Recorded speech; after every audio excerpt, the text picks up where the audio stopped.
People always say betrayal comes from strangers. I learned the opposite lesson.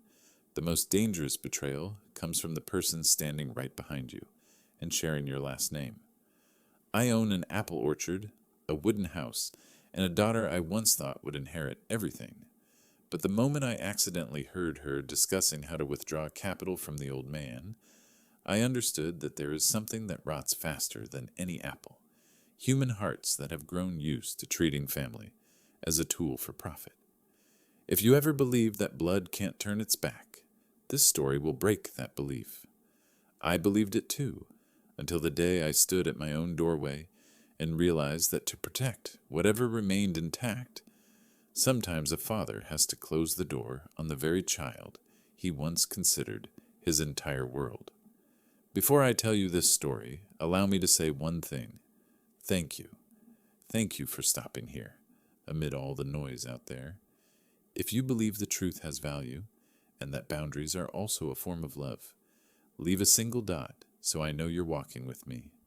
Your presence, even through one tiny character, is something I genuinely treasure. I still remember that morning clearly, a thin fog morning, the kind of fog only found in the outskirts of Willow Creek, where the ground is cold enough to hold the mist floating between the apple rows, and the sun is soft enough to cast pale beams across the tin roof of the old shed. At 66 years old, I thought I was familiar with everything. The crows calling each other across the field, the wind hitting the wooden walls, the cider press groaning every harvest season. I thought I knew everything a man could know about the land he spent half his life on.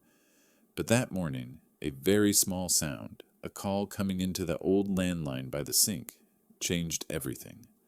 I was making coffee.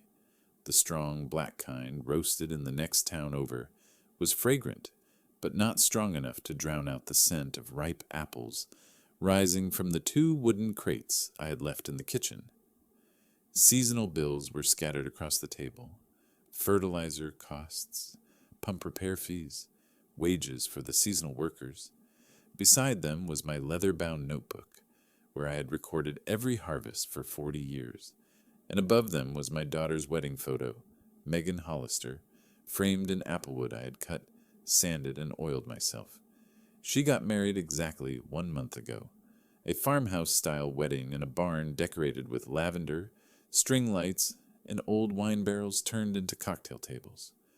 I spent nearly $45,000 on that day, a large enough sum to make a farmer hesitate, but I didn't hesitate, because when Megan stepped out from those wooden doors, her white dress drifting in the Oregon light, I thought, if money can buy that smile, then it's worth it. Yet this morning, when I looked at that photo, something in my chest felt sourer than any unripe apple. The phone rang. I let it ring 3 times, the habit of a man who hates being rushed. But for some reason that morning, I picked it up before the 4th ring. Raymond Hollister speaking. On the other end was a girl's voice, shaky, thin, her breath still fast like she had just run up a flight of stairs. "Mr. Raymond, this is Carolyn Wade, the wedding photographer." I leaned on the table.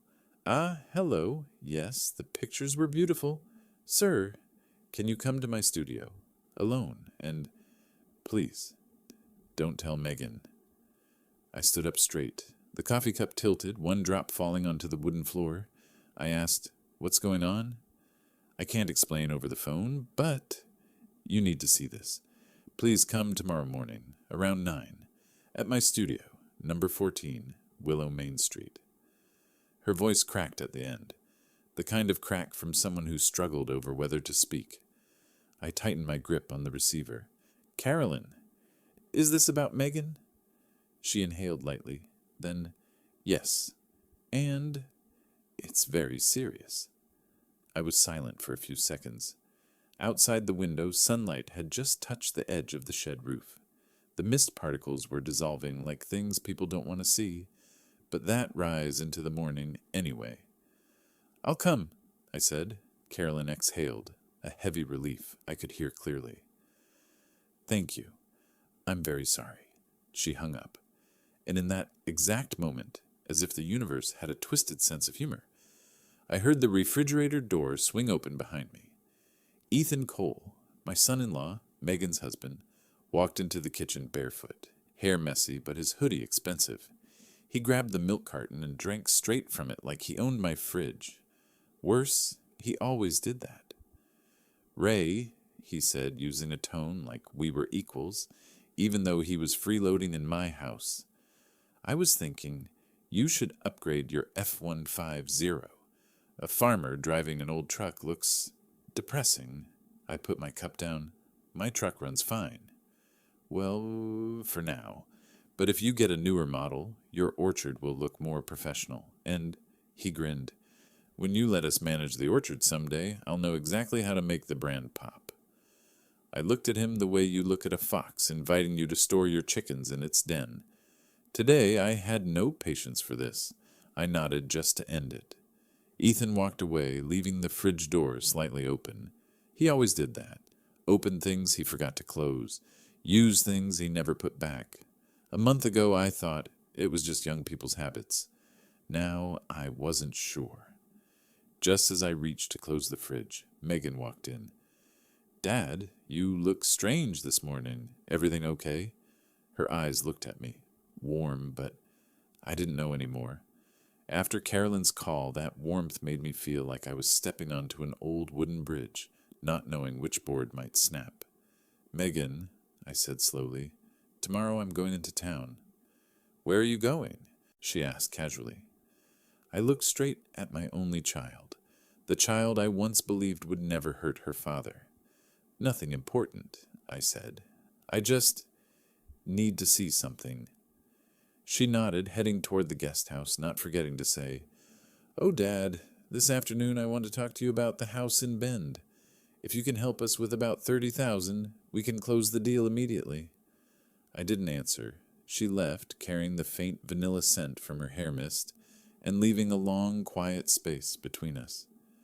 I stood before the wedding photo, looking at my daughter's face in her white dress, bright eyes, wide smile, hand in the hand of the man she said would walk beside her for life. But from what Carolyn had said, I knew one thing. Some smiles don't come from happiness. Some photos aren't as pretty as they seem. And some secrets can only be revealed in the light of the next morning. I looked out at the orchard, where the fog was turning into droplets clinging to the unpicked apples. I wondered, and honestly I hoped I was wrong. I wonder if in those photos, my daughter's still smiling like that. I left Hollister Orchard at 10 minutes to 8. The fog over the apple fields was still thick, like a thin layer covering each groove in the soil, making the road leading out to the highway look as if it stretched a few extra miles. My old Ford F-150 shuddered every time the tires rolled over a damp patch, the headlights sweeping pale beams across the willow trees along the road. I had driven this truck for more than 20 years, back when Megan was still a little girl sitting in the back seat, her feet not reaching the floor, her hands always holding on to the back of my chair. Now it was still the same truck, but everything inside felt heavier. I had not spoken to Megan since she walked out of the kitchen last night. Not because I was angry, but because I did not want to accidentally reveal that this morning I was going to look for the truth that could collapse her entire life. Carolyn's studio sat right in the center of Willow Creek, a 2-story white building with big glass doors and a wooden sign in front that read, "Wade Photography." Inside, even from outside, I could see several large printed wedding photos hanging on the walls like an art exhibit. I pushed the door. A bell chimed softly. The smell of freshly roasted coffee and printer ink blended into a scent that belonged only to places where people work with memories. Carolyn stood behind the reception desk, holding a laptop, her face slightly pale. When she saw me, she quickly locked the door. "I'm locking it so no one walks in," she whispered. I nodded. She led me into the back room, the editing room. Soft white light from the ceiling panels shone down on a work table piled with memory cards, hard drives, 2 large monitors, and an A3 printer. Carolyn set the laptop on the desk, pulled out a chair for me, then sat across. From me. She pressed her lips together as if mustering courage before turning on the laptop. At first, I wasn't going to call you, she said, her hands trembling slightly. I planned to just edit the photos like any other wedding, but when I reviewed the raw files from that day, I found a series of images I couldn't ignore. I stayed still. I didn't want to guess. I wanted to see it myself. Carolyn opened the main folder, Hollister Cole Wedding. The first images were familiar. Megan walking down the barn aisle, golden lights shimmering. Ethan waiting at the end, smiling wide, twisting his ring. The reception scenes. Me dancing with Megan. Tom and Nora raising glasses. Everything was perfect in the way a country wedding should be perfect. Then Carolyn clicked another folder. Pre-ceremony. Balcony. She said, "This folder wasn't meant to be included in the album. I was testing the lighting from the balcony. I didn't realize someone was below." She opened the first image. I thought my heart stopped for several seconds. In the photo was Ethan, my son-in-law, still in his sharp charcoal vest. Tie loosened, but he wasn't alone. He was pinning a red-haired woman against the wooden wall behind the barn. Her arm was wrapped around his neck. On her ring finger was a gold wedding band, reflecting light clearly, and their mouths were pressed together in a deep kiss that no one could deny. Carolyn clicked the next photo. Ethan was smiling, running his hand through her bright red hair. In another shot, the woman pulled back slightly to adjust her ring as if it had shifted after being...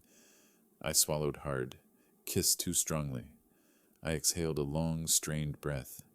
"When I saw this," Carolyn said, voice hoarse, "I thought it might be a private matter, but then I looked at the timestamp." "The timestamp?" I asked, my eyes still locked on the screen. Carolyn opened the metadata window. A box appeared. Date, time, camera settings, GPS. She pointed to the time. 4:13 p.m. "Look," she said, "the ceremony started at 6:27 p.m. That means this photo was taken 2 hours and 14 minutes before the wedding." It felt like someone had punched me in the chest. "I didn't mean to photograph them," Carolyn said quickly, afraid I might misunderstand. "I just lifted the camera to test the lighting from the balcony facing the backlot. This is the original RAW file. No edits, no additions. It's digital data. It cannot be faked." She showed me a few more frames. One frame, the red-haired woman placing a hand on Ethan's chest. Another, Ethan saying something that made her laugh. Another, Ethan glancing down at her wedding band with a look of familiarity. I leaned back. The bright room suddenly felt darker. "Who is that woman?" I asked, my voice sounding like a walk-in freezer door shutting. Carolyn shook her head. "I didn't see her on the guest list. She wasn't wearing the venue wristband. My guess? She might be from the catering team, or..." She looked down. "Or someone's wife. A gold wedding ring, the classic kind." The thought stained my mind like ink. Carolyn stood, opened a drawer, and pulled out a thick craft envelope. I printed the metadata report, and here... She placed a small silver USB into my hand. "This contains the original files, the backups, and the digital fingerprint report. If you need to present this to a lawyer or a court, it meets forensic standards." The USB weighed only a few grams, but in my hand it felt like a boulder had been set on my chest. "I'm sorry," Carolyn said, her eyes red. "I didn't know what else to do except give it to you. I thought you should be the first to know." I stood, nodded to thank her, though I didn't know what I was thanking her for. I left the studio and stepped outside. The midday wind blew maple leaves across the sidewalk. I stood there in the street, my hand gripping the USB in my coat pocket, feeling like I was holding a bomb.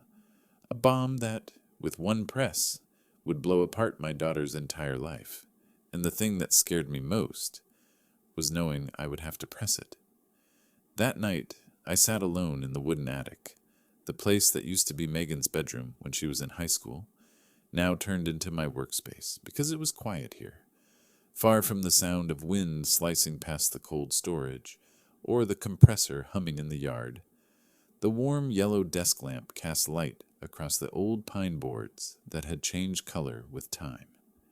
On my laptop screen was the file, Megan Wedding Budget XLSX, a spreadsheet I had made myself with a foolish kind of pride, thinking I was building something beautiful. The first number appeared. Venue, $18,000. Next, catering, $10,000. Florals, $5,000. Dress, $3,000. Photographer, $4,000. Band, $3,000. Misc, $2,000. A total of about $45,000, nearly equal to the profit of a decent apple harvest. I once saw it as a worthy gift for my daughter.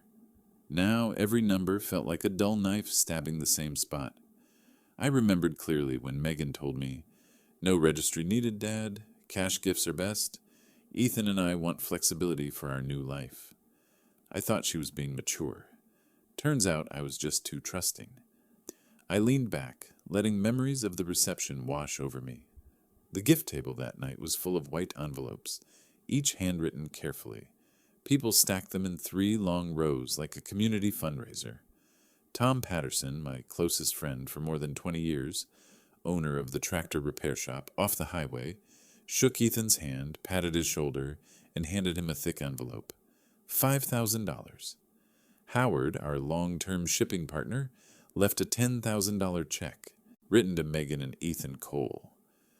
I still remember Samuel, the irrigation manager I hired seasonally, pressing a small envelope into Megan's hand and saying, "Kid, I think of you like my granddaughter. I'm happy for you." That night, Megan hugged me with a bright smile. "Dad, we collected around $35,000 in wedding gifts. The universe is blessing us." I believed her, believed every word, believed until it hurt. I looked back at the spreadsheet. $45,000 I spent, plus $35,000 in wedding gifts. A total of $80,000 poured into a wedding that now, after those balcony photos today, made me question, why did Ethan really marry Megan? For love? Impossible when he kissed another woman 2 hours before the ceremony. For a mistake. No one makes that kind of mistake with a woman wearing a wedding ring. For money? For connections? For a chance to harvest from an orchard that wasn't his?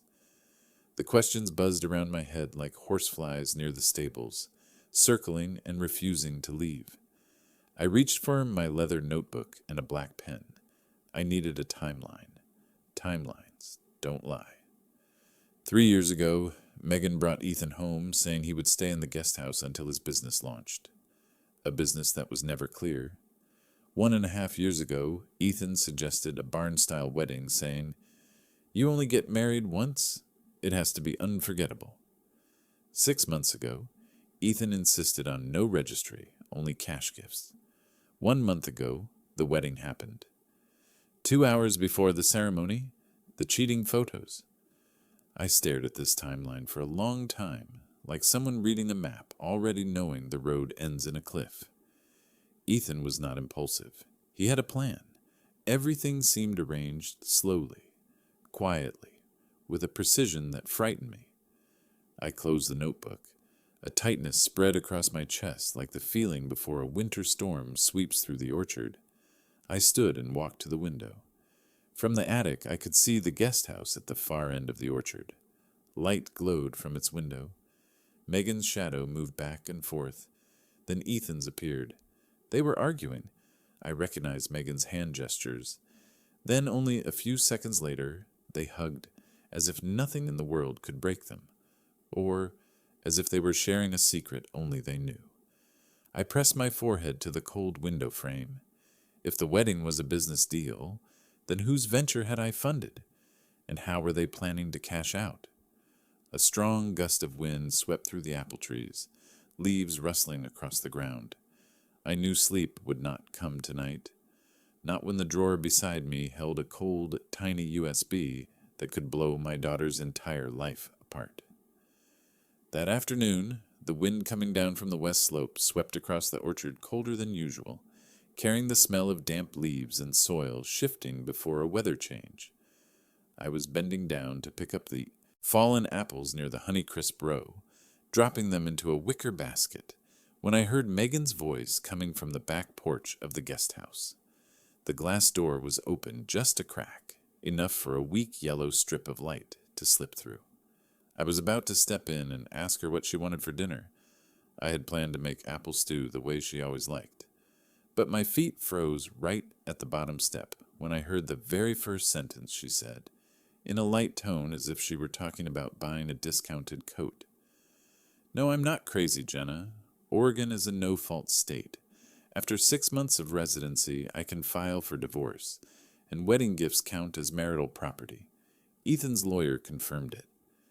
Megan laughed on the phone, the kind of laugh I had never heard from my daughter, soft, relaxed, even carrying something smug. "We just need to act like a happy couple for another 2 or 3 months. Then I file. We split the wedding money 60-40. I pocket about $20,000. Easiest thing ever." I heard Jenna ask something I couldn't make out, but I heard Megan's answer clearly. Clear like the sound of an axe blade hitting a damp apple trunk. "My dad? He always thinks he's some kind of hero.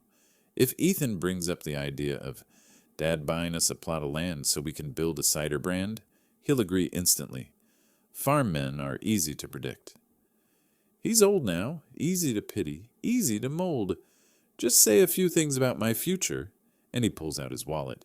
"He's exactly the type of emotional ATM."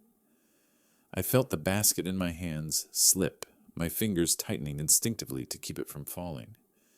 Then Megan said the next sentence, the one I know I will never forget, even when I die. "Besides, he's so lonely. All I have to do is hug him, and he turns soft like soil after the rain. That kind of person is easy to squeeze to the last drop."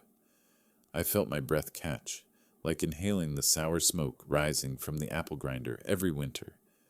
Jenna asked, "What about the orchard?"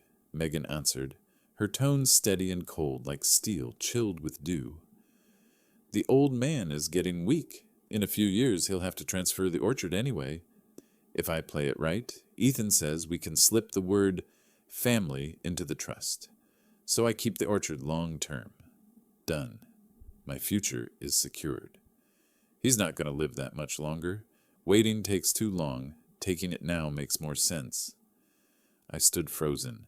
I wasn't just being cut out of my daughter's life. I was being calculated like an asset about to expire. I stepped back into the shadows of the orchard. The wind scraping through the leaves sounded like someone chuckling at the back of my neck. That evening I cooked a simple dinner: stew, mashed potatoes, and warm bread. Megan sat down at the table, looking at me longer than usual.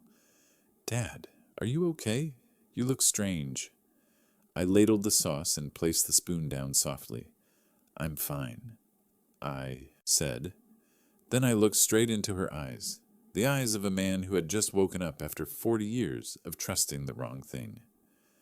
"I just finally understand where I stand in your life.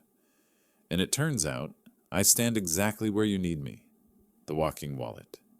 Megan froze, but dinner continued in silence, and I knew, from that moment, everything had collapsed like an apple tree whose roots had snapped in a winter storm. The next morning I left the orchard while the fog still clung in long streaks across the windshield of the F-150. The road from Willow Creek up to Salem was familiar. I drove it every fall to deliver apples to the cider mill in the north, but today it felt longer than usual, as if Oregon itself were trying to slow me down before I did something any normal father would hesitate over until the end. I did not hesitate. Not after last night. Attorney Laura McKenna's office sat in a 2-story red brick building in downtown Salem. Nothing flashy, no LED signs, just a small brass plaque reading Laura J. McKenna, Estate and Real Estate Law. Inside was the smell of old wood, paper files, and strong coffee. The walls were lined with degrees: University of Oregon, Willamette College of Law, solid, quiet, steady, just like the woman waiting for me behind the desk, Mr. Hollister? Yes. Let's get straight to it. I skimmed your email, but I want to see everything myself. I placed everything on the table the way someone lays out evidence from a case no one expects to come from a farm family. The USB containing Ethan's cheating photos, my notebook with the wedding timeline I had written overnight, the things Megan said, the things I wish I had never heard, and finally, the fact that Megan and Ethan had lived in the guest house for 3 years, paying no rent, no contract, nothing. Laura pushed her glasses up, opened her laptop, and pulled up a document titled Oregon Residential Tenancy and Estate Law. First, she said, about Megan and Ethan staying in the guest house. I sat straighter. 3 years is far too long to treat them as guests.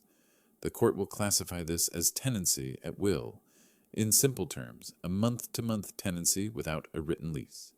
The good news, you can terminate the tenancy with 30 days' notice. Some counties allow 20 to 30 days depending on circumstances, but if they refuse to leave, what do I file? Forcible entry and detainer, the eviction action, county court, fast process. With 3 years of zero rent, you will win easily. I nodded slowly, like someone listening to a doctor explain a necessary but painful surgery. Next, Laura said, opening another folder, is the bigger issue, the trust. I stayed silent. She looked at me for a moment, and then said it plainly. You want to protect your assets from your own daughter, correct? I didn't answer. I didn't need to. Laura began, listing everything with the tone of someone who had handled hundreds of similar cases, but very few this painful. The best option is an irrevocable living trust. Once established, it is very difficult to break. Structure as follows. You are the grantor. You remain the lifetime beneficiary, the sole person who benefits during your life. Trustee, either a corporate trustee or someone you truly trust, like your friend Tom Patterson. She paused, then continued. The trust will include a spendthrift clause, protecting it from children, ex-spouses, creditors, anyone trying to seize or divert assets in the future. I frowned. My daughter can still sue for a mandatory minimum inheritance, right? Laura shook her head. Not in Oregon. There is no forced share for adult children. You can leave everything to anyone you choose, unless the trust is created while you're incapacitated, and clearly you are fully competent. My heart thudded once, deep, like someone knocking on an empty apple barrel. Finally, Laura said, pulling out a thick packet, you need a no contest clause. If the beneficiary contests the trust or the will, they lose even the small token amount you leave them, even if it is a single dollar. This discourages Megan from filing any challenge, because it will automatically trigger the penalty. I closed my eyes for 1 second, just one, to let the bitterness pass. Laura spoke softer. Mr. Hollister, I must say this clearly. If you do this, you must accept that your daughter may never speak to you again. I opened my eyes and looked directly at her. She hasn't seen me as her father for a long time. She only sees me as investment capital. I'm just doing what any farmer would do with a crop that's been infested. I took a slow breath. I'm pulling my investment back. Laura didn't smile, didn't comfort, just nodded like someone who understood. Real battles aren't fought on fields, they're fought on paper. The full package, she said, includes drafting the trust, updating the will, preparing the eviction notice, preparing court filings if they refuse to leave, and guiding you through every step. Total cost about $7,500. I thought about the $80,000 poured into that wedding, thought about 3 years of supporting 2 freeloaders in the guest house, thought about the moment Megan said emotional ATM. Do it, I said. Laura prepared the contract and placed it on the table. The engagement packet was nearly as thick as the orchard deed my father signed when he handed the land down to me. As I pressed the pen to paper, I realized the feeling was painfully familiar. Back then, I signed to expand my life. Today, I signed to protect what was left of it. That afternoon, Laura sent an email with the attached 30-day notice to terminate tenancy, a document written in the kind of dry legal language that was sharper than any apple-cutting knife I had ever held. I printed it on thick, large format paper, the text clear and impossible to misinterpret. 1 copy for Megan, 1 copy for Ethan, 1 copy for my own records. That evening I walked from the orchard into the main house, my footsteps sounding like old wood groaning under the weight of what was about to happen. Megan and Ethan were sitting at the dining table, papers spread out as if they were still college students brainstorming a project. I heard Ethan say, if he agrees to the initial investment, this cider brand could go far. Megan laughed softly, the kind of laugh that after the call with Jenna, I could no longer hear the same way. Dad is easy. Just talk about the future, and he softens immediately. I walked in without clearing my throat. I placed 2 white envelopes on the wooden table between them. I need you two to read this. Ethan looked up with that polite smile he always used. Megan looked genuinely confused. She pulled her envelope closer and took out the paper. 1 second was all it took. Her face went pale, like the glossy coating on a Granny Smith apple. Dad, you're joking, right? What is this? Terminate tenancy? You're asking us to leave the guest house? Within 30 days, I said, my voice so flat even I barely recognized it. That's our home. I looked straight into her eyes. My answer fell like the cold room door slamming shut. It is my home, and from the very first day until now, you two have never paid a single dollar. Ethan flipped the paper as if searching for a loophole.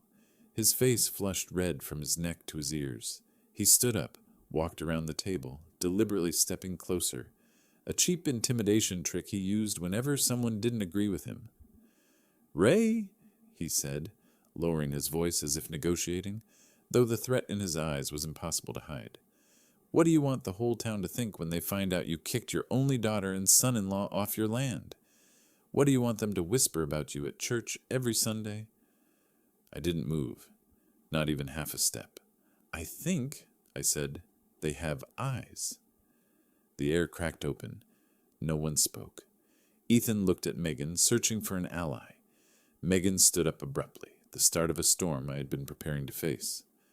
What's wrong with you, Dad? What are you trying to get revenge for? You want to humiliate us in front of the whole town? Do you not love me anymore? I didn't answer. I simply slid the second envelope toward Ethan. You have 30 days. Why, say it! Say it clearly! Megan screamed, her voice breaking like glass shattering on concrete. What did we do to make you throw us out? Ethan slammed his fist onto the table. Ray, you owe us an explanation. You can't just do this because of some wounded pride. I stood still for a few seconds, long enough for both of them to feel the change in me. I spoke slowly. I've heard enough. The room froze. Megan stammered. Heard what? I looked at her directly, but I did not open the entire door. Things no parent ever wants to hear from their child. Ethan glanced at Megan, then at me, fear and anger mixing in his eyes. I continued, my voice low but sharp like cold steel. I don't need to explain anything today, but from now on you two are not living here anymore. That's it. The room fell into a thick silence, as heavy as winter nights when the orchard is buried under snow. I ended it. You want the real reason? When the time is right, I'll tell you. But for now, this is my land, and I just ended the tenancy. On Thursday night, Megan walked into the main house with a smile that was far too gentle to be real. Dad, she said, placing her hand on my shoulder, let us cook for you on Saturday, okay? You're tired. Let us take care of it. I nodded without answering. I had lived long enough to know that when someone suddenly acts unusually kind, they are either asking for money or about to ask for money. With Megan and Ethan, the only question was, how much? Saturday came. The smell of cream pasta drifted from the kitchen. Megan set the table using the plates my wife left behind before she passed. Ethan turned on jazz, dimmed the lights to a warm glow, and lit 2 candles like he was trying to direct a scene in a movie he wanted to star in. They were clearly trying to create a family bonding atmosphere. But I had seen this performance in hundreds of young couples on the farm. When a predator wants to charm the homeowner, it meows like a kitten. Ethan poured wine, sat across from me like a devoted son-in-law. Dad, I've been thinking a lot about the orchard. Huge potential. If someday we get a chance to open a cider tap room in Portland, especially in the Pearl District, with just a little seed money, we could take off fast. Megan smiled, placing her hand on his shoulder like she was patting a pet that had just learned a trick. Dad understands. Ethan is really talented. I believe in him. I simply nodded, silent. Silence is what reveals people fastest. And right on cue, about 15 minutes into their performance, Megan shifted gears. Dad, the orchard is so big. How can you manage it alone? You should think about your future, too. Maybe you should sell part of the land and buy a townhouse in town. Smaller home. Less work for you. And the leftover money, we can help you manage it. We'll give you a stable monthly payment. I stared at Megan without blinking. She didn't realize my eyes now looked like those of an old horse who knows every trail by heart. It knows exactly which barn is safe and which one is a trap.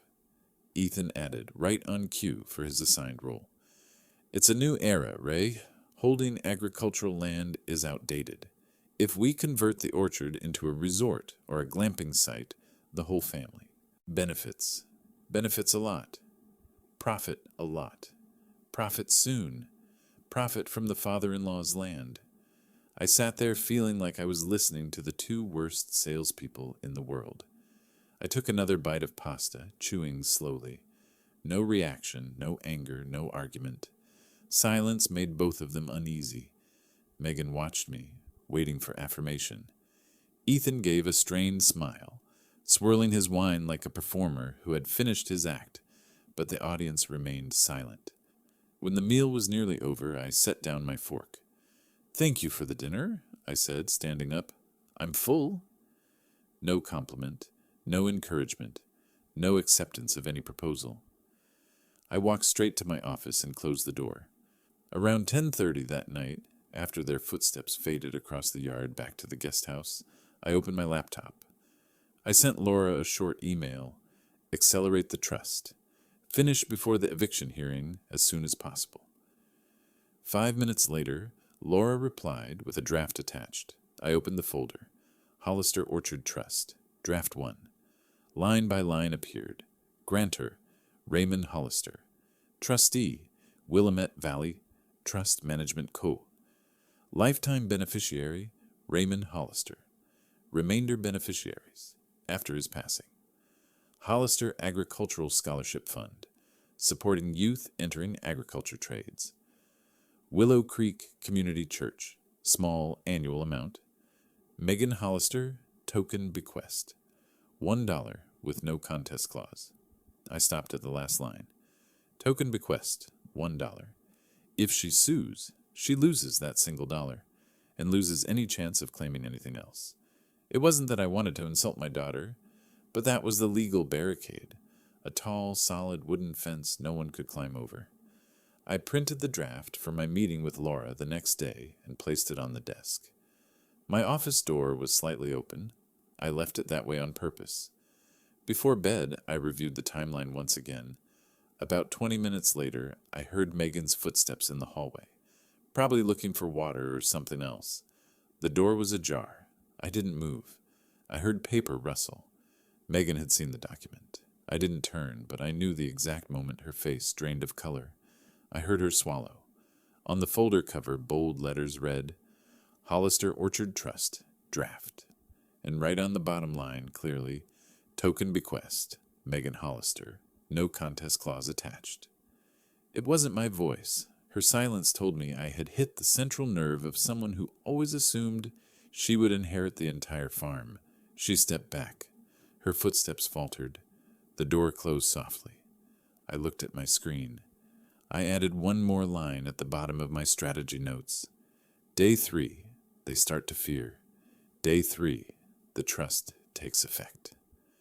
I chose an evening with light rain, the kind of Oregon rain that falls like a thin curtain, making the lights inside the main house warmer, deeper, and more honest.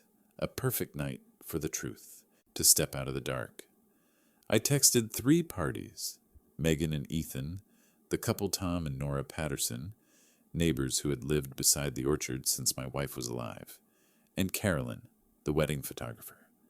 I told the group, "Tonight we'll look at a few wedding photos for fun." No one knew I was about to open the lid of a pressure cooker of emotions that had been boiling for a month. The dining room of the main house was the place where my wife once stood behind Megan, guiding her hands as she arranged her first vase of flowers. Wildflowers, pale purple, trembling when Megan's little hands shook with nervousness. Now, at the same table, under the same warm lights, with the same scent of old pine, but the soul of the room was different. When the main course was served, I placed a red folder at the center of the table. Megan frowned immediately. "Dad, what is that?" I looked at her without smiling, without anger. "Your wedding photos, and a few other things I think everyone here should know." Carolyn sat up straight. I saw her hands tremble slightly, but she still had enough courage to open her laptop and connect it to the TV on the wall. The large screen lit up. First came the photos everyone had seen. Megan smiling as she walked into the barn, the white dress sweeping the floor. Me holding her hand. Ethan at the end of the aisle, smiling like the luckiest man in Oregon. Then Carolyn switched from the wedding folder to pre-ceremony. No one said a word. The first photo appeared. Ethan in his vest, tie loosened, pressing a red-haired woman against the wooden barn wall, his hand gripping the back of her neck, her hand wearing a gold wedding band, the two of them kissing so deeply it could not be excused. No one breathed. Nora covered her mouth. Tom squeezed his wife's hand. Megan's eyes widened. Ethan jumped up. That's not what it looks like." I raised my hand. Carolyn continued. Second photo. Ethan smiling, running his hand through the woman's hair. Third photo. The woman adjusting her wedding ring. "Carolyn," I said, "read it." She opened the metadata report. Time taken 2 hours and 14 minutes before the wedding ceremony. GPS, behind the barn, west side. Device, Nikon D850, raw format, no edits. Each word hit the wooden table like a hammer. I placed my phone in the middle of the table and pressed play. Megan's voice filled the room. "After 6 months, I'll file for divorce. Wedding gifts are marital property. We split 60-40. My dad is easy. Just convince him to buy land for us." Megan went pale. Nora stared at her like she was a stranger. I said, "I don't need Megan to explain anything. Your voice is enough." I pulled out another packet of papers. "This is the summary of the Hollister Orchard Trust. I have transferred the entire orchard, the main house, the barn, the equipment, and the savings accounts into the Byte Trust." Ethan leaned forward to see. Megan screamed, "You can't do that. I'm your daughter." I looked straight at her. "You don't see me as your father. You see me as capital. And from now on, the capital has been placed in a safe you cannot open." I set the summary in front of them. "Megan will receive exactly $1 symbolic dollar. If you sue, you lose even that." Megan collapsed onto her chair. Ethan stood frozen. Tom and Nora watched in stunned silence. When they left, Carolyn just nodded at me. When the door closed, Megan screamed. Ethan slammed a chair, and I went to my room, locked the door, and whispered, "The day you chose money over family, you erased yourself from the legacy. I merely updated the paperwork." 30 days passed faster than any harvest season I had ever lived through. Strange, days people look forward to usually come slowly, but the days people fear facing arrive right on time, not early, not late. By the end of the notice period, Megan and Ethan still had not moved out. No cardboard boxes, no van, no packing noises, only music from the guest house, lights on later than usual, louder laughter, as if making enough noise would make the law dissolve into the air. On day 31, I sat in Laura's office in Salem, the coffee on the table cooling untouched. Laura flipped through the paperwork with the calm of someone who had done this 100 times. "We'll file a forcible entry and detainer," she said evenly. "Oregon allows landowners to handle unlawful occupancy through this procedure. You served the 30-day notice properly. They didn't leave. The court will look at that first." She turned the screen toward me. The complaint filled out completely. My name, Megan and Ethan's names, the orchard address, description of the guest house, date of the notice, method of service, and the checkbox. No written lease. The requested relief. Judgment for restitution of premises and costs. A dry sentence meaning getting my own property back. Marion County usually schedules within 2 weeks, Laura continued. Could be a few days faster or slower, but be prepared. They're going to put on quite a show. I just nodded. Performance was something I was used to. But this time, the stage was no longer my dining room. This time, the audience was an entire courtroom. The hearing arrived on a morning with low clouds. The county courthouse was an old brick building in downtown Salem, with a few pots of yellow chrysanthemums someone had recently planted. I arrived 15 minutes early. Laura was already waiting in the lobby, holding a thick brown case file labeled along the spine. Hollister v. Hollister and Cole, F.E.D. "You okay, Raymond?" she asked. I gave a faint smile. Better than the first time I came here asking for a loan to expand the orchard. It sounded like a joke, but truthfully I felt strangely calm. We stepped into the small courtroom on the second floor. Wooden benches, white walls, high ceiling, the smell of damp wood and old paper. At the far end was the judge's bench, the American flag on the left, the Oregon flag on the right. A few locals sat scattered, waiting for their cases. An elderly couple disputing a fence line, a young woman clutching credit debt paperwork. At the back row, Tom Patterson sat in his brown jacket, cap on his knee. When he saw me, he nodded. Gentle eyes, but firm. I was surprised. "I came to watch," Tom whispered when I approached, not letting them spin the story in town and own the narrative. Just that one sentence made me feel I was not entirely alone. Megan and Ethan walked in close to start time. Megan wore a beige sweater, hair in a tight bun, less makeup than usual, a deliberate attempt to play the good daughter cast out by her father.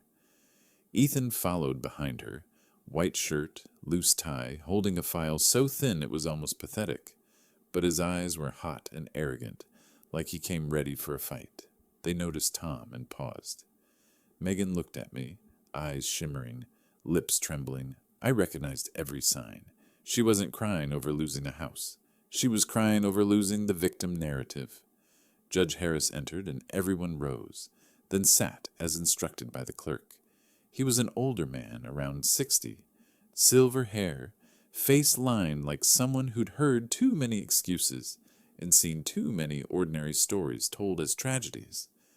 I'd met him a few times at agricultural fundraisers. He knew my orchard, knew my wife when she was alive. That gave me no legal advantage, but it reminded me someone here still knew who I was beyond the label, stubborn old man who kicked out his daughter. "Next case," the clerk called. "Raymond Hollister, v. Megan Hollister, and Ethan Cole. Forcible entry and detainer." Laura rose. "Attorney Laura McKenna for the plaintiff, Mr. Raymond Hollister." Ethan stood stiffly. "Ethan Cole, son-in-law, defendant. My wife, Megan, is present as well." The judge nodded, eyes scanning the file. "All right, Ms. McKenna, you may proceed." Laura was not poetic. She placed 3 stacks of papers on the counsel table, 1 copy of the notice, 1 affidavit verifying service of the notice, and 1 photocopy of the ledger showing no entry whatsoever as rent from Megan or Ethan. "Your Honor," she said, "the guest house at the Willow Creek Orchard address is property legally owned by Mr. Hollister. The defendants, Ms. Megan Hollister and Mr. Ethan Cole, have resided there for 3 years. There is no written lease, and no rent has been paid during that entire period. A 30-day notice of termination of tenancy was properly served under Oregon law on, she read the date. At the expiration of that notice, the defendants continue to occupy the property and refuse to vacate. We request the court issue a judgment restoring possession and a writ of restitution for the sheriff to enforce. Judge Harris turned to them. Mr. Cole, Ms. Hollister, your response? Ethan adjusted his tie, cleared his throat. Your Honor, we do not deny there was no written lease, but we are family. He pointed at me, told us we could stay as long as his daughter needed. Now he changes his mind suddenly and files to throw us out. We have cared for him, helped around the house, supported work on the orchard. To us, this is inhumane. Megan, right on cue, pulled out a tissue, dabbed her eyes, voice trembling. My dad. I don't understand why he's doing this.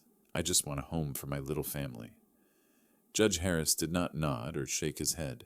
He simply wrote a few notes, and then asked one question, simple enough to be cruel. Do either of you have any evidence that you paid rent or an equivalent economic contribution for that property? Transfers, checks, cash with receipts, anything? Ethan hesitated, then tried.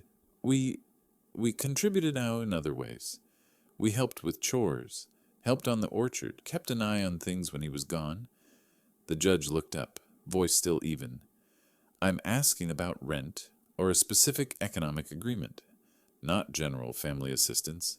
Yes or no? Silence answered for them. Megan lowered her face. Ethan stared at his shoes, jaw tightening. Laura opened a slim law book, already tabbed. Your Honor, Oregon Tenancy Law, section, she read the section, states clearly that in the absence of a written lease, and with a properly served notice of termination, the property owner has the right to seek a court order, restoring possession. We have submitted the copy of the notice, the affidavit of service, and Mr. Hollister's testimony will clarify further. I was called to the stand. The clerk asked me to raise my hand. I did. And when I said I do, it felt like I was promising my late wife that from here on I would protect our home myself. Laura asked a few short questions. I confirmed the orchard land is under my name.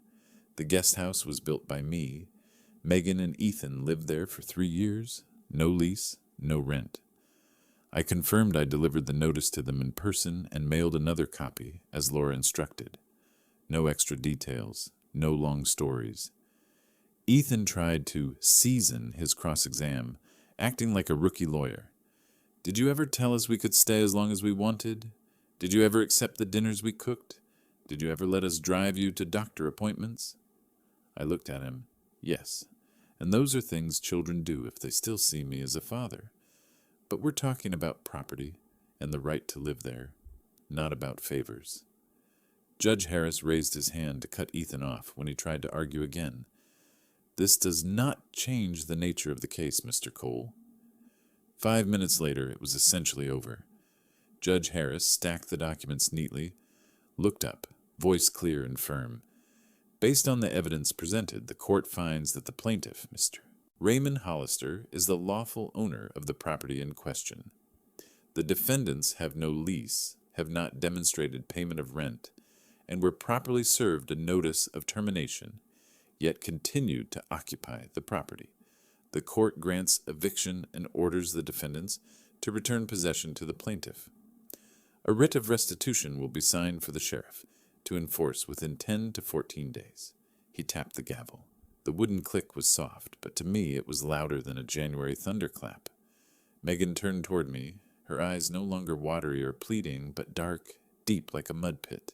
She whispered, "Just for me. You will regret this, I swear." I looked straight back, unflinching. In my mind, there was only one truth. Regret is for people who discover they were wrong. And for the first time, I was standing exactly where I needed to stand. In the hallway, Tom waited for me. He patted my shoulder. "Raymond, you did what you had to do. Kids these days, they forget the line between dad and family bank." I smiled, tired but real. Laura handed me a copy of the writ of restitution so I could deliver the official version to the sheriff the next day. The paper was not thick or heavy, just a few printed lines and a round court stamp. But when I held it, it felt like the day my father handed me the deed to the first parcel of orchard land. A thin piece of paper holding an entire future of apple trees.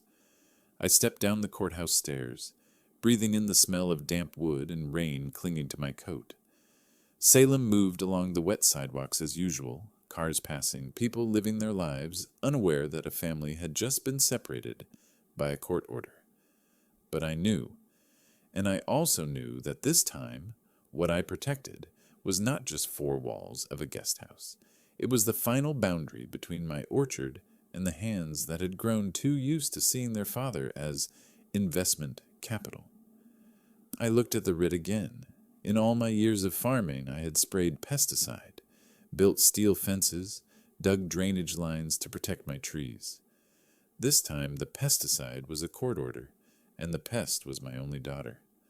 On that morning, the Oregon sky was gray like a damp wool blanket, mist still clinging to each apple branch.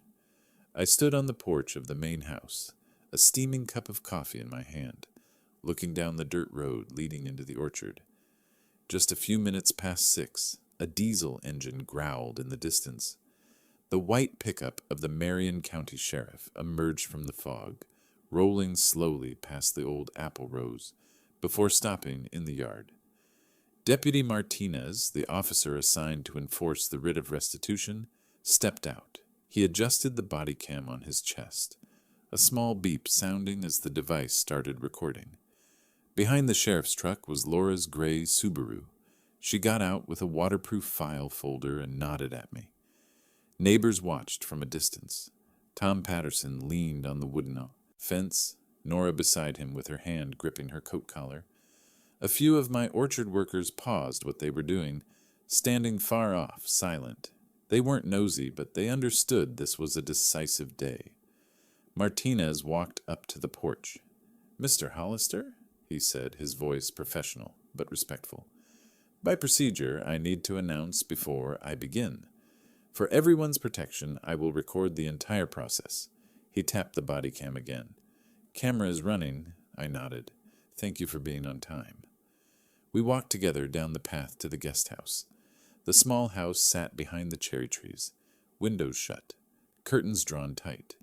Martinez knocked 3 times, firm and clear. "Sheriff's office, this is Deputy Martinez. I am here to enforce a writ of restitution signed by the Marion County Court. Please open the door, now." Inside came shuffling noises, then something heavy falling. The door flew open. Ethan stood there, hair messy, eyes red, rumpled t-shirt, looking both angry and scared. "You can't do this," he barked. "This is my house." Martinez raised the writ to Ethan's eye level. "This is Mr. Raymond Hollister's house. By court order, you have 90 minutes to collect personal belongings. No furniture, no orchard equipment, nothing belonging to the property. If you obstruct the enforcement of this order, I will handcuff you. The camera is recording." Ethan opened his mouth, then shut it when he saw Martinez's not joking expression. Megan appeared behind him, holding an unassembled cardboard box. Her hair was tangled, mascara smeared, that poor me look. She once performed so well, now looking genuinely pathetic. Her eyes darted toward the fence, where Tom and Nora still stood.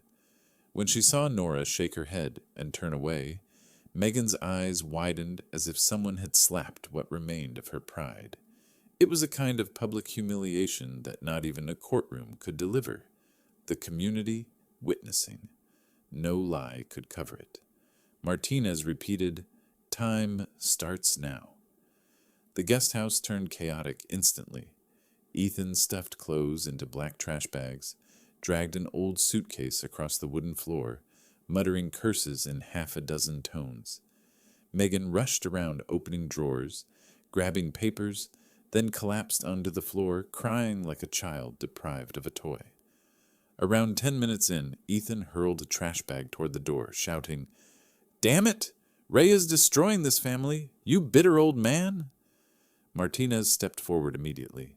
If you say one more insulting word or interfere with this order, I will handcuff you on the spot. The camera has been recording since I walked in. Ethan froze. He wasn't used to being shut down like that, especially in front of neighbors. Megan walked up to me, still holding half a bundle of unfolded clothes. "Dad, I'm your daughter," she whispered, voice trembling, clinging to an old image. "Look at what you're doing. Are you really throwing me out?" I looked straight at her. Not angry, just with something inside me that had died and wasn't coming back. "I'm doing what I should have done the day you stopped calling me Dad and started calling me Dad. Can you sign this for me?" Megan cried, not from pain, from realizing that for the first time in her life, I was no longer a walking wallet. 90 minutes passed. The guest house stood empty, smelling of old clothes, scraps of paper, and the long silence of a bad winter. Ethan and Megan threw the last bag into their old sedan. The engine sputtered as if even the car was ashamed. Before shutting the door, Megan said one last thing. "You'll die alone." I answered, "Better alone than treated like land to be seized." The car rolled down the dirt slope toward the highway. No one waved, no one watched with sympathy. Only dust rose behind them, hiding the two people who thought they could tear this orchard apart without consequences. Martinez signed the confirmation that the eviction was completed and handed it to me. "Mr. Hollister, from now on, if they return without permission, you call us immediately. That's trespassing." I nodded. When the sheriff drove off, I stood at the guest house doorframe. Empty, clean, silent. It felt like the old room in the farmhouse where I once cured a massive mold infestation. It smelled of aged wood, relief, and the last layer of rot finally peeled out of my life. And I knew this was the first day the orchard truly returned to its rightful owner. 2 weeks had passed since Sheriff Martinez signed the eviction confirmation. Early autumn fog grew thicker. The orchard began shedding yellow leaves along the path to the cider press area, and the guest house, for the first time in 3 years, held the kind of silence it was meant to have. The silence of a real living space, not a nest for scheming. Rumors spread through town as fast as the last season wind. In Willow Creek, a private matter only needed one person to open their mouth before the entire community knew it by sunrise. The first person to tell me was Nora Patterson when I ran into her picking seeds at the Salem Farmers Market. "She moved into those run-down apartments on the east side of Salem, Raymond," Nora whispered. "The kind where the walls are thin as paper and the carport needs 2 locks. I nodded, not happy, not sad. The second was my young apprentice. "I saw Ethan working at the auto shop on Lancaster Drive," he said. "He was holding the air compressor and shaking like crazy." I just replied, "Yeah." To me, it wasn't satisfaction. It was the natural consequence of having the thing you relied on vanish overnight. The phone started ringing. On the first day, Megan called. I saw Meg on the screen and placed the phone face down on the table. She left a long voicemail. "Dad, I just need $5,000 to pay the lawyer. I'm really stuck. Ethan left me alone." "Dad, please listen to me." I hit delete. Everything disappeared instantly, including any urge to respond. Then I stepped out onto the porch and looked at the apple trees, bowing in the cold wind. A strong gust came through, and I felt myself standing steadier than the day Megan called me an emotional ATM. During that time, Laura worked like a machine tuned to perfect precision. One Tuesday morning, I received a thick envelope from her firm. Inside was the summary of the asset transfer into the Hollister Orchard Trust, the deed to the entire orchard, the savings account of $400,000, the cider press machinery, the storage barns, and the main house. Attached was a typed letter. "Dear Mr. Hollister, all assets have been transferred into the Hollister Orchard Trust. You are the lifetime beneficiary. After your passing, the trustee will distribute, per instructions, Agricultural Scholarship Fund for the youth of Marion County." Willow Creek Church, and a symbolic $1 bequest for Megan Hollister, with a no contest clause. Contest, pass, forfeit. I read it twice, not to check, but to understand the feeling. The life's worth of assets I had carried for decades was finally protected from the very person I once believed would preserve it. That evening, I pulled the old wooden box from under the stairs. Inside were a few of my wife's belongings and a stack of photos from when Meg was little. I chose one. Megan at 6 years old, standing between apple rows, hair in 2 ponytails, holding a red apple almost half the size of her face. She smiled like a tiny sun. I set the picture on the kitchen table beside a steaming cup of tea. Looking into that child's eyes, I said softly, "I gave you this orchard since you were small, but you chose to sell it in another way." No blaming, no bitterness. Just a sentence from a father who finally understood. Not everyone grows into what you hoped. After that, the town buzzed, and within a few days I heard the same story from 3 or 4 directions. Megan had gone online telling a tale about a cruel father kicking his daughter out of her own home. She posted crying photos, cardboard box photos, captions as long as a complaint affidavit. Some strangers believed it, but the people of Willow Creek didn't. They knew I was a man who, for 30 years, had never owed anyone a single rotten apple. And for the first time in many months, I realized that what I managed to preserve wasn't just the orchard. It was my honor. Honor, the one thing no one can take from a man who knows how to stand where he must. At the moment, he must. A full year had passed since Sheriff Martinez stood at the guest house door and signed the eviction order, and autumn returned to Hollister Orchard. But this time it was unlike any season before. Every morning I opened the main house early, standing on the porch looking down the dirt slope that led into the orchard. Rows of heavy red apples bent the branches. Young workers climbed ladders to pick each fruit. Laughter carried through the chilly breeze blowing past the cider press area. The smell of ripe apples and damp wood mixed into a scent only those who had lived here long enough could recognize, the scent of a farm no longer shadowed by scheming. Just outside the newly built wooden gate stood the sign I had spent half the summer making with the carpenters. Hollister Orchard, Apprenticeship Fund, Growing Honest Hands. That fund was created from the trust Laura helped me establish, to open agricultural training for young people who wanted to learn apple growing, cider making, and orchard care. Not to replace family, but to build a generation that respected the land more than those who once tried to drag it out of the earth. That morning, I guided a group of high school students on a tour of the orchard. They touched apple skins curiously, played with branches, and asked naive questions that made an old man like me laugh.